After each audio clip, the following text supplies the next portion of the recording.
how it was going to work. But it's, it is a moment where kind of the record stops and you're like, wait, is this Barbie? Like, so, but Greta knew what she was doing, and luckily I could just trust her.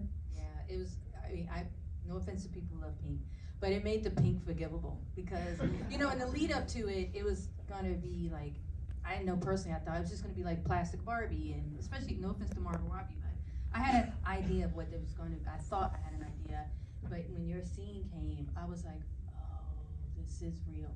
Like, to your point, this is a real movie. And what it did, and I don't know about anybody else in the audience, so I have a 13-year-old, and our now inside joke is the word patriarchy.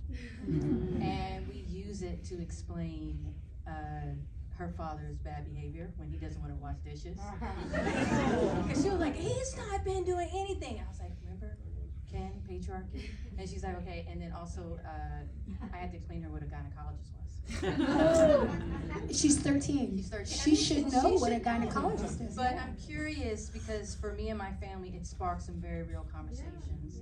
But what have been some fans or people that have come up to you and told you what it sparked for them? It's so awesome to get to, as an actor, to get to be face to face all the time with people who share with you what the impact of the work is and the movie. And I've heard from teenage boys and teenage girls and men and women and non-binary folks and young and old and all kinds of people, what they took from the film. And particularly in that monologue, it did spark conversation. I think for a lot of women and a lot of mothers, they felt seen. And it's interesting because people, there are a lot of people who are like, oh, yeah, but that's nothing new. Like, this is Feminism 101. And it's like, yes, it is. And it was banned from multiple countries. Mm-hmm. Like, Feminism 101 in a Barbie movie is still, like, bannable. It's still a revolution, the threading the needle of telling a movie that can be a global success and a hit, where you're trying to infuse ideas in many different kinds of cultures that have very strong aversions to it. I mean, we had our own version of that here in the US, people who really, really did not like parts of what it was saying.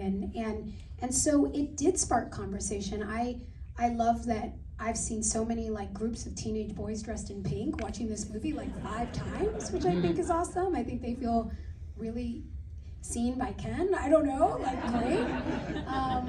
And I've seen 90-year-old women in the audience like weeping, or I've seen 10-year-old girls asking their mothers like, is that how you feel? Or one of my favorite moments of feedback, there was a woman journalist who said she took her elderly father with her to see the movie, and that she looked over and he was like sobbing, and she was like, "What? Why?" He's like, "I recognize that for your mom, and I recognize that for you." And a lot of people who came out feeling like they wanted to go like hug their moms or like say thank you to their mom. And that was a conversation that we had with Greta's a mom, I'm a mom. We talked a lot about being mothers. But there's so much mothering happening in the film. There's Gloria and Sasha, but then there's that moment where Sasha's mothering Gloria, where she says to her, like, I know you're weird, dark, and crazy, and I love that you're weird, dark, and crazy. Like, be all of those things. And Ruth as a mother to her actual real daughter and Barbie, and just the kind of like, that sort of divine feminine love that has the ability to transform, that isn't just about the literal relationship of mother-daughter, but that can exist kind of globally, was something that we talked a lot about and that I know is really important to Greta.